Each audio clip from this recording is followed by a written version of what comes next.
出水阁好，国情解说两句，我含你做参考。解说，解文说意。好朋友，咱来开讲，讲永早古早的台湾人吼，新年旧年搞过去，无遐尼济买呢。12月29暝过来，无咧围炉呢。正月初一都过一天尔呢。啊，问题就是发生伫对，就是某一年啦，人类去得失着厝人气区。吊伫咧壁顶的灯钩，咱知影讲吼，钩伫咧壁顶，油灯壳啊点油灯，内底灯钩讲句都有神，内底的神叫做灯钩神。啊，钩本来就真歹款待啊呢，结果一年就是冬节铺院啊，台湾人铺院啊，感觉讲厝人逐种神嘛都爱拜，地神、灶神、门神，敢若灯钩无拜着啦。这灯钩就起圣地啊！讲人类安尼大细汉差遮济，竟然无甲拜，无传一碗圆啊来甲答谢我的辛苦咧。将灯钩唔愿上天庭，走玉帝，甲玉帝禀报，讲迄人类忘恩背义。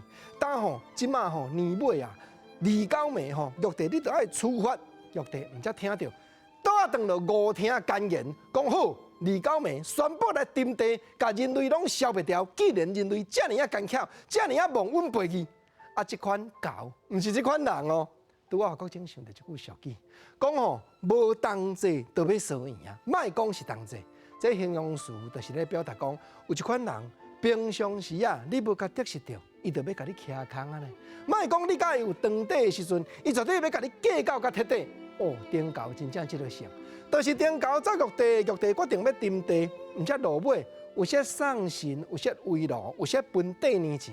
过年的传说对遮来，啊，讲到同齐国政，阁想到讲以早中央气象局还未设的时阵，咱知影讲吼，要看未来天气爱靠啥？靠经验啦。29暝到底会烧热还是会寒呢？来看同齐一天。过去，咱知影讲24节气，拢是照新历，毋是照旧历。固定的哦，你新历甲开落看，24节气每一天进前退后差无2天啦。啊，毋过旧历就无对啊，因为旧历差新历一年差10天嘛。毋则讲冬节若伫月头，冬节若伫旧历11月也是12月月头，要寒第2道，这是永早的人咧判断哦。冬节到12月月头到，安尼今年年头决定足寒。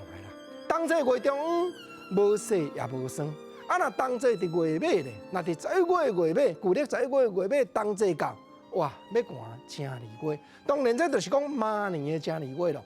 这就是国政头拄我咧讲，永早要哪有气象预报，安尼就要靠经验咯，靠经验咧判断讲，当时要穿棉袖，当时要穿地衫，这是前人的经验，咱甲记起来，未来做参考来印证，嘛是趣味啦。